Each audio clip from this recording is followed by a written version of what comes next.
Greetings, fellow humans, I'm Martian Boo, and today I wanted to do another tier list update and deck building guide for Pokemon Pocket. So not too much has changed. We only had a few new cards come out, and I actually feel pretty validated on my placement order during my early impressions tier list last time. I think the best of the decks have kind of separated themselves from kind of the more off meta things. So basically the meta is more solidified. The good stuff is very clearly the good stuff, and what you should be playing is pretty obvious if you're trying to win the most games. But we do have a couple counter meta options that have popped up. I think Weezing in particular has shown itself to be a significant meta player, which wasn't even on my radar too much the last time. So without further ado, here's the tier list. So the order of my best decks hasn't changed. The top four is still Pikachu in the top tier, Mewtwo and Water close behind, and then a bit further down from that, we have Fire. In the tier with the Fire deck, I have Weezing variants, which I think are all pretty close together,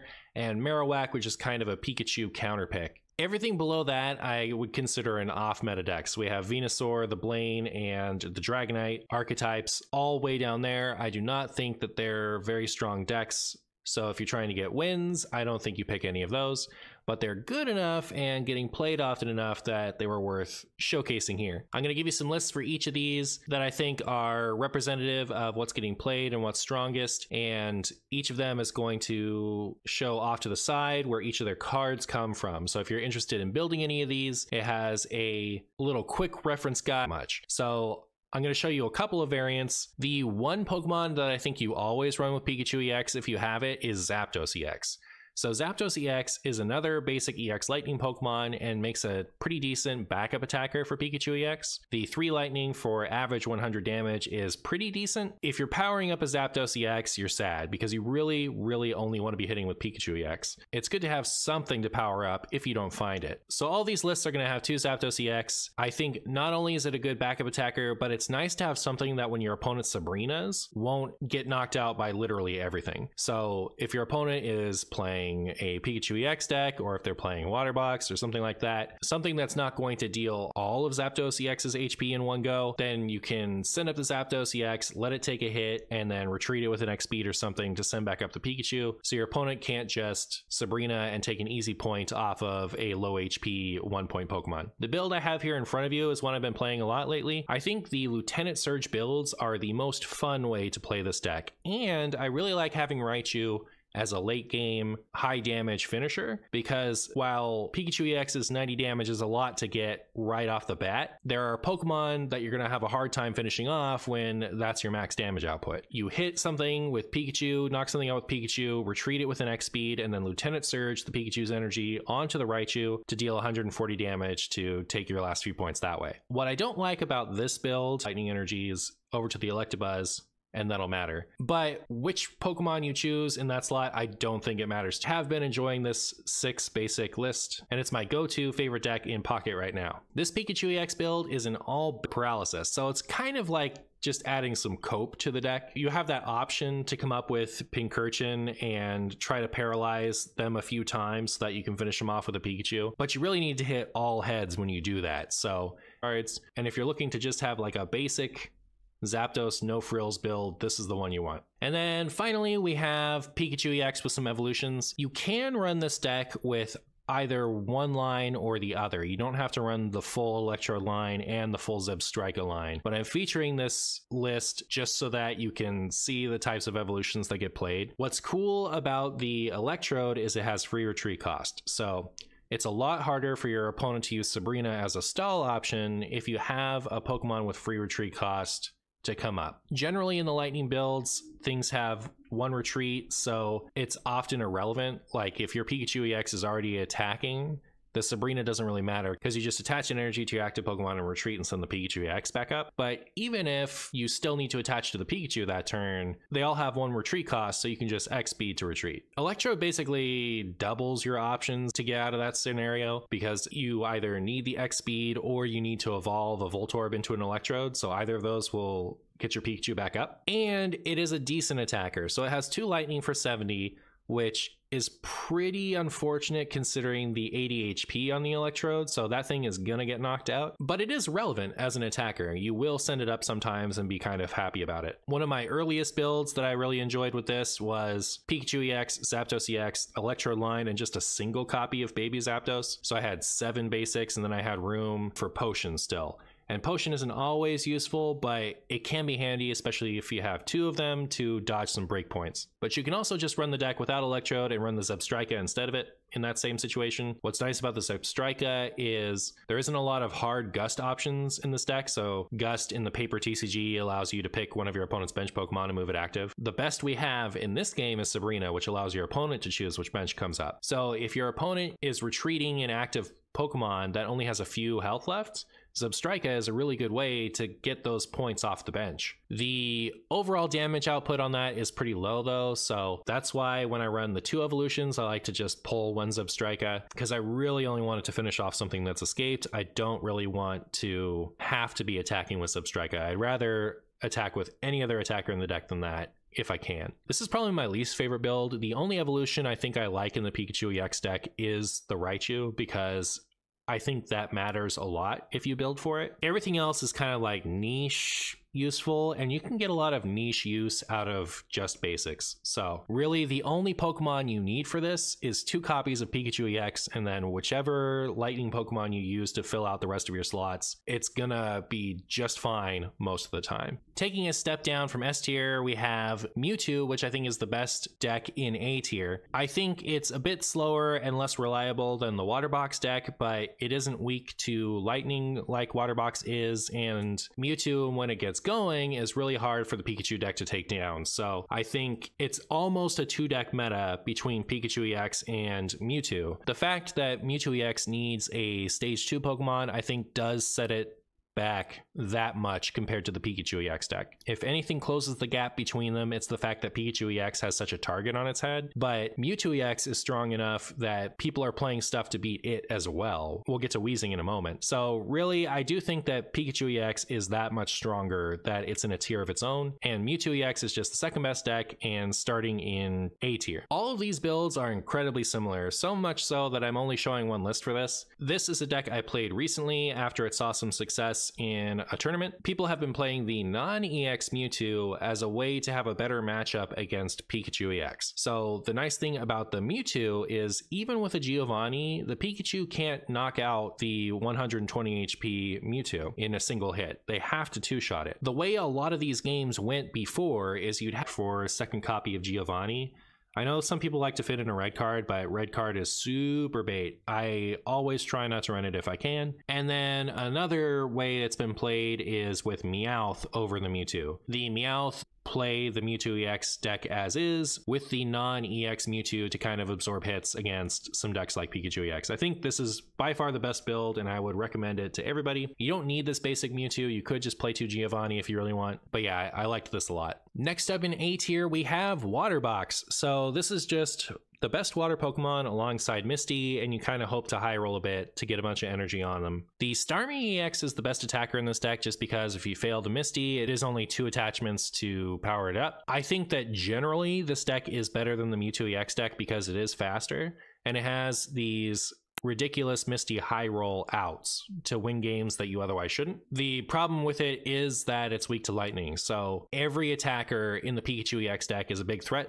You can get a bunch of chip damage in even with something stupid like Voltorb, and then the Pikachu just cleans up easy from there. It is also slightly slower if you don't get a Misty Heads, so you need to find a Starmie EX compared to Pikachu EX, which just needs you to find other basics. Having to find an evolution is a big drawback compared to Pikachu EX, which doesn't need any evolutions at all. I do think this is another one of the more fun decks, just because the free retreat cost on Starmie EX and the Misty energy refill allows for plays other decks don't have options for. Comparing this to the Mewtwo EX deck, the other deck in A tier, that deck is extremely linear. So you're basically just trying to get out of Mewtwo EX and use Side Drive for 150, every turn you can in order to close out the game. This deck, you can be switching through your attackers, trying to have them take a blow and retreat to the bench, attack with a different one. I think that gameplay is much more fun, and you can set up some pretty cute Blizzard plays with Sabrina. I have not personally done this yet, but I imagine rolling 5 heads going first with an active Articuno EX against your opponent's only basic Pokemon would be really fun to win that way.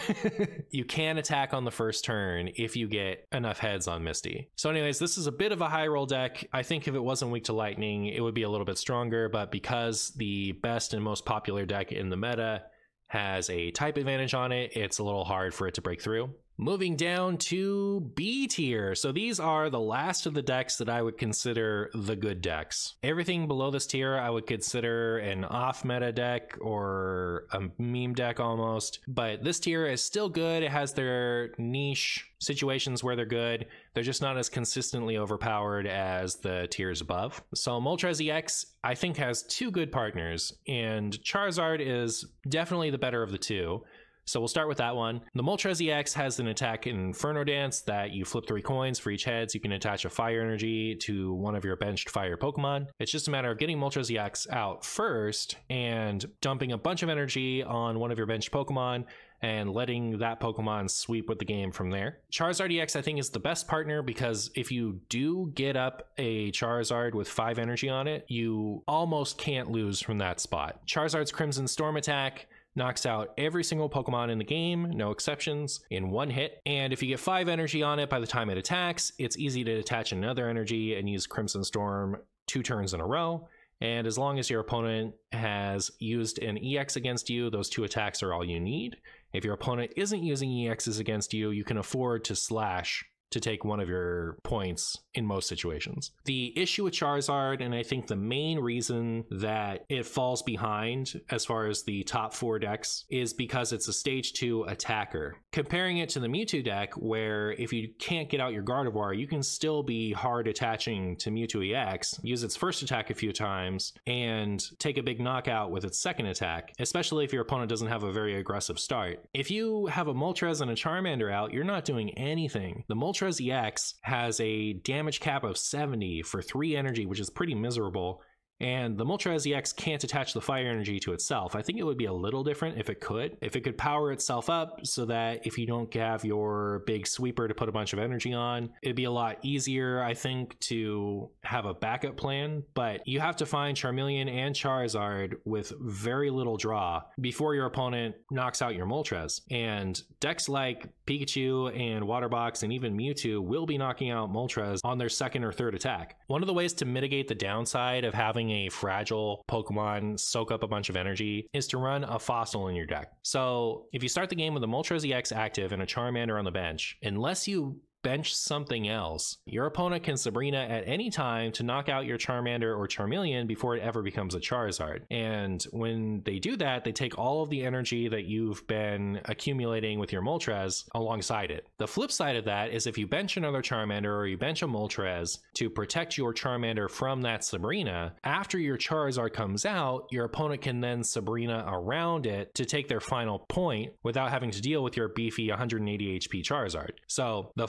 Fossil allows you to play around an early Sabrina without creating a late game Sabrina liability for yourself later. People have tried Fossils in a lot of things, and I think this is basically the only deck where I think it's a strict improvement. The card we're running in this deck, if we're not running Helix Fossil, is Red Card, because Giovanni doesn't affect Crimson Storm at all. And Red Card is completely useless, so I think having the Helix Fossil to protect your Charmander while it becomes a Charizard is a good pick until we get more cards. So then we have Moltres Arcanine, which I think is largely inferior to Moltres Charizard, but it does have the added bonus of not being a stage 2. So Arcanine, as a stage 1, does 3 for 120. It does damage itself, which is unfortunate, but not by enough, I think, to make or break the card. 120 is a good amount of damage. It hits Pikachu, it hits Zapdos and Starmie with a Giovanni. It does not hit Mewtwo, which is a big problem, but it does hit Gardevoir. Although I doubt that's going to help too much. So basically you're sacrificing the Mewtwo matchup to be more reliable into the Pikachu matchup. The fact that Arcanine doesn't have to discard its energies and it takes one less energy to get going is also relevant. We do have one non-EX Arcanine in here, and the only reason that's in this list is because there aren't tutors for evolutions yet. So it's better to have this as an option to evolve into than to never draw any of your Arcanine EX and be stuck with just Growlithe as your attacker after the Moltres comes out. And when it comes to things like Mewtwo, it's also two-shotting it. So it's not great. You're not happy if you have to evolve a Growlithe into an Arcanine, but we have the slots to devote to it anyway. And as you can see, we have one fossil in this deck still because, again, the only card we can fit in here that's relevant other than what's in already is Red Card, and Red Card sucks. So you can use a singular fossil here to protect your Growlithe, or you can sub it out for a red card if you want to play terrible cards like Red Card.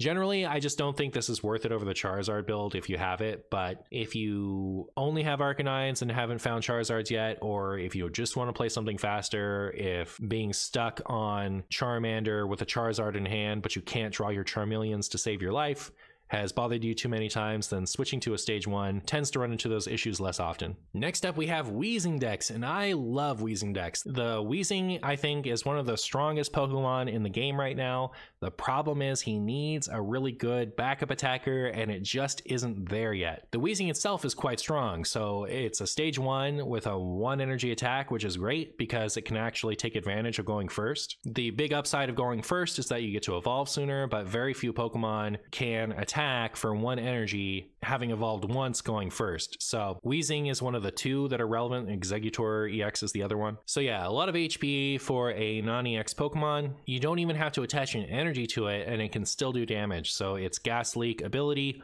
allows you to poison your opponent's active Pokemon. Then for 1 energy, you can tackle for 30. In general, that's not a lot of damage, but retreating can be hard for a lot of decks, so leaving them poisoned and chipping them once or twice with the tackle, that damage matters. But it's also a dark Pokemon, and Mewtwo EX is weak to dark, so if you're playing a Weezing deck and you're up against the Mewtwo EX deck, you're going to be able to deal a lot of damage to those Mewtwo's. And then even better, if your opponent has a Ralts active or only a Ralts on their bench, you can Sabrina and get it. The Ralts being weak to darkness as well. 1 dark energy for 50 and Gas Leak knocks out the Ralts in 1 hit. So basically the Mewtwo EX needs a very good opener to be able to beat a Weezing when evolved on curve. All that alone is enough for Weezing to be good, but you also get to run Koga, which allows you to return an active Weezing or Muck to your hand. So the Weezing can come up, poison, deal some damage, take a hit, and then you can pull it back with the Koga,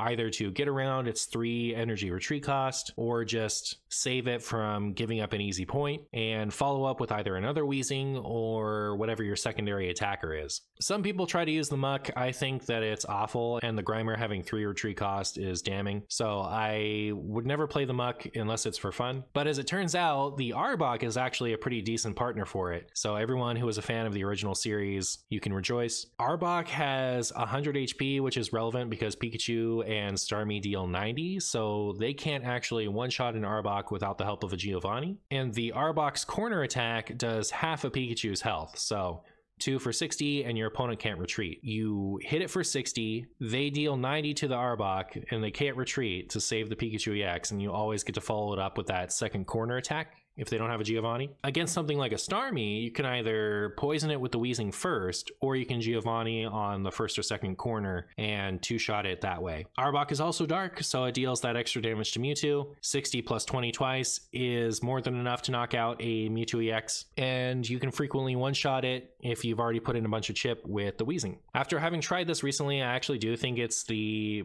best Weezing build for all of those reasons, but there are a couple of other ways you can go with it. Weezing, by the way, is strong enough that you can actually put it in decks where you don't let dark stay in your energy zone, so you can run it as a blocker in Dragonite, and I guess some people have started doing it in Melmetal as well. You just take the dark out of the energy pool and run Weezing as an 110 HP blocker that can poison in the meantime. Generally, I would consider those off-meta, low-power strategies, so I'm only showcasing the ones where you will have the dark energy to attack with your Weezing. So here we have Weezing and Wigglytuff. Weezing is your main initial attacker, and the Wigglytuff is a stage 1 follow-up attacker that deals more damage than an Arbok would. So for 3, it deals 80 and leaves the defending Pokemon asleep. That can stall in a similar way that Arbok does, but unlike Arbok, it doesn't get knocked out in one hit from a Pikachu or Starmie that has used Giovanni. I think the only reason this is a consideration is because there aren't good dark Pokemon to run instead. So Wigglytuff requiring only colorless energies means you can always have that energy for the Weezing. If you're willing to split the energy to run dark in another type, Alakazam makes a really good partner for it. Alakazam's psychic attack only requires 1 psychic energy, so you can have dark and psychic in the energy pool while still pretty reliably being able to hit the psychic to use psychic on the Alakazam by the time you need to. Psychic deals 60 damage plus 30 more for each energy attached to the defending Pokemon. Pikachu EX requires 2 energy to attack, which will make Alakazam psychic deal 120, which is enough to knock out Pikachu in one hit. With the help of Giovanni, can do the same to Starmie. Articuno requires 3 energy, psychic one-shots that. Mewtwo requires 4, but it discards 2 of them, so depending on what stage of the game you catch the Mewtwo with your Alakazam, it'll either knock it out on one hit, or the Weezing has been able to do some chip damage beforehand to set up your Alakazam to knock it out and leave it healthy enough to take another knockout afterwards. I liked this build a lot, and if it weren't for sometimes hitting a psychic energy when I need a dark energy to attack with Weezing early, I would consider this at least a better build than the Wigglytuff build, but you will frequently hit psychic when you need to attach your first energy to Weezing, which is really unfortunate. So I think until they add some energy fixing, this build might struggle with a little bit of that inconsistency, but I was very successful when I played this deck. It feels like a very decent option. The last deck in B tier we have is Marowak Primeape. There are a few Marowak builds, and if you don't like the Primeape line, you can run something like Sandslash, or you can run Farfetch'd. You can even run Brock and Onix if you want to, as a secondary attacker for the Marowak. For whatever reason, the site isn't letting me show the correct Mankey in the list, but I can show it to you now. You need to be using the event Mankey for this. So this Mankey is different than the Mankey that comes out of packs. The Mankey that comes out of packs has 10 more HP, which is pretty good, but the Mankey that comes out of the event has this attack Reckless Charge. So for 1 fighting, it deals 30 and 10 damage to itself. That's crucial because the Primeape has this fight back attack, 2 fighting for 40, and if the Primeape is damaged, it deals 60 more. You definitely need to run the event Mankey for Primeape to be worth it. So even though it shows the regular Charizard Mankey here, do not use it. Switch that out for the event Mankey. And if you don't have an event Mankey, I think that you should just explore a different attacker. Farfetch will do, Onix and Brock will do, Sandslash will do. But basically, this is a counter Pikachu deck. So Pikachu is weak to fighting. You can get in a lot of pressure with the Mankey, and even the non-EX Marowak pressures the Pikachu well, similarly to the way that Arbok does. The Bone Beatdown attack does 1 for 40 plus 20 weakness against Pikachu, so it is 2-shotting the Pikachu without being 1-shot by the Pikachu unless they have a Giovanni and a full bench. Baby Marowak is pretty good in that matchup. Primeape is obviously very good if you get to attack with Mankey first, but then the Marowak EX is decent but not great into most of the meta decks. So Bone Meringue dealing 2 for 80 average damage is pretty good. It does have weakness against Pikachu, but that's not going to matter unless you got a chip with Mankey. You're mostly looking to 2-shot things or high roll a 1-shot. So you can get 2 heads on Bone Meringue and knock out things like Mewtwo EX and Articuno EX, or even Starmie and Pikachu in one go, which can be devastating. It's really hard for a lot of opponents to come back from that. The flip side of that, though, is you can get a lot of tails and never do any damage with the Marowak EX. So I think it ends up being pretty unreliable, and it's only just good enough that I would put it in B tier. If it was any worse, I think I would drop it into the off-meta meme territory, but the upgrade of the event Mankey has been pretty good for it. Then we have a few decks in C tier that I think are relevant enough to mention, but aren't actually good decks if you compare them to the ones above. So I'm not going to spend too much time on them, but I just wanted to show them to you so you can consider them and I can acknowledge their existence. So one of them is Venusaur. The Venusaur is really strong. As a stage 2, it has an absolutely stupid amount of health. 190 for 4, it deals 100, which is pretty respectable damage, enough to two-shot anything, while also healing itself for 30. So you get the healing from its giant bloom attack, you get the extra healing from Erica. If you actually resolve a Venusaur EX, it's really hard to take down. You can kind of sweep from there.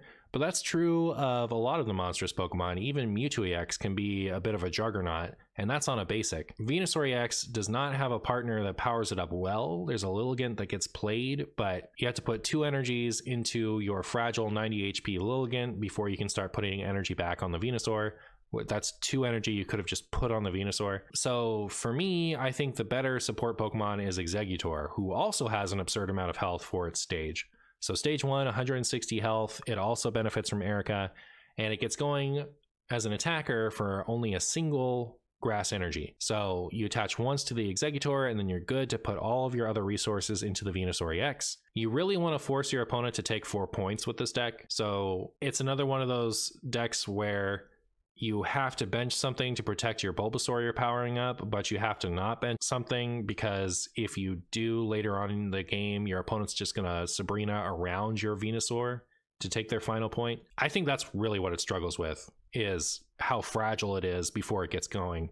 Your opponent has so much time to disrupt your Venusaur plan, but if you do get it set up, you kind of sweep, unless you're up against Charizard that one-shots it. In this deck, I have Sabrina over Potions. I was kind of running Potions before just to be like, this Venusaur is never going down if we get it up and running, but it's pretty low impact, and Sabrina can be really good to stall, and also you really want to be able to bring something back up if it retreats to the bench after it's taken a giant bloom hit. You want to have that option. I don't think it matters too much. You can just run Potions in that slot and it'll be fine, but yeah, it's an off meta deck, so it doesn't matter too much. Then we have the Blaine deck, which is interesting for a budget deck, I think. The Ninetales does 2 for 90, but if you play Blaine, it deals 120, which is enough to hit Pikachu, except it's taken your supporter, so you can't play Blaine and also play a Giovanni in order to hit things like Starmie and Zapdos. The Ninetales is the only good attacker in this deck, in my opinion. The Rapidash, it does have 100 HP, so it dodges a one-shot from non-Giovanni Pikachu, but unlike the Marowak that can leverage the fighting weakness to two-shot the Pikachu, the Rapidash requires 2 Blaine to two-shot a Pikachu. So its type is not relevant weakness-wise, and its damage output is so low. Magmar has the benefit of being a basic instead of a stage 1, but it has 20 less HP, twice as much energy to attack while only dealing 10 more damage, and it's got double the retreat cost. 2 retreat cost is pretty extreme. I would actually be pretty happy with the Magmar if it only had 1, but when it's active, it's just kind of stuck there a lot of the time. I think a lot of people don't even run the Magmar, which is fine, because the only good attacker in the deck is Ninetales, and the problem with attacking with your Ninetales is if you're attacking with 1, you can't power up anything else, because the Ninetales discards an energy when it uses its attack. So it's not like you can get up a Ninetales and power up your second attacker while it gets going. You power up a Ninetales and then you power up that same Ninetales until it gets knocked out, and then your only follow-up option is this terrible Rapidash. So maybe if we get better Rapidash and or Magmar in the future, Blaine can be a good deck, but for now, I think it's too limited. And then finally, we have my most favoriteest pet deck. We have Dragonite. They're a Frostmoth. I really don't like that build myself, but you can do it. I cannot recommend this build any more than I do. Like, I have Blocker. So you send it up, it has its 100 HP against a lot of things that can take a couple hits. Then you run the Misty. If you manage to get 2 or 3 heads on the Misty, you can attack with the Articuno. Otherwise, just treat it as an 100 HP blocker and send all of your energy into the Dragonite line. Similarly, it kind of runs out of useful slots at a certain point, so we can afford to run the fossil cards to block for our Dragonite. By the time the Dragonite comes up, we really want it to be our only Pokemon on the field so that our opponent can't take their final point by Sabrinaing around it. So being able to play the Helix fossils to block the Dratini/Dragonair from getting Sabrina and knocked out before the Dragonite can actually attack can be helpful, because then we can just discard the fossils later so that they're not there to get wrecked by Sabrina later on. But yeah, Dragonite's attack does a lot of damage. So it does 200 total damage split 4 times randomly. So if you get your Dragonite up and running, it has 160 HP, which is pretty reasonable, especially for a non-EX. And it has a lot of damage output. The unfortunate part is sometimes it decides to just put damage where it doesn't make any sense. So if your opponent has a 100 HP active Pokemon and a 100 HP benched Pokemon, sometimes it will deal 50 to the active and 150 to the benched one, wasting 50 damage when you otherwise would have just won the game on the spot. So I do think it especially makes a great streaming deck for that reason. You have all these very swingy turns that can be pretty exciting. But as far as general power goes, it's much like the Charizard deck, except even more fragile and less reliable once it comes active, but I do really enjoy it. So that's the meta update. It's all pretty similar to how it was before, but I think the lines are a little bit more drawn than they used to be. Definitely play either Pikachu EX or Mewtwo EX if you want to have the most success.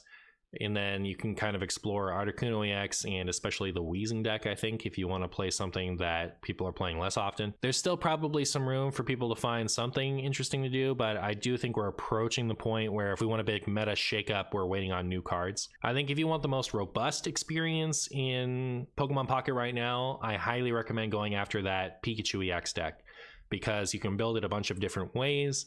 It all comes out of one pack except for the Sabrina, and you can use your pack points to get those Sabrinas, and they're going to be useful in everything, so you're going to want them. If you like this video and want to see more like it, then like, subscribe, share with your friends, all that stuff. I'll see you next time, and thank you so much for watching.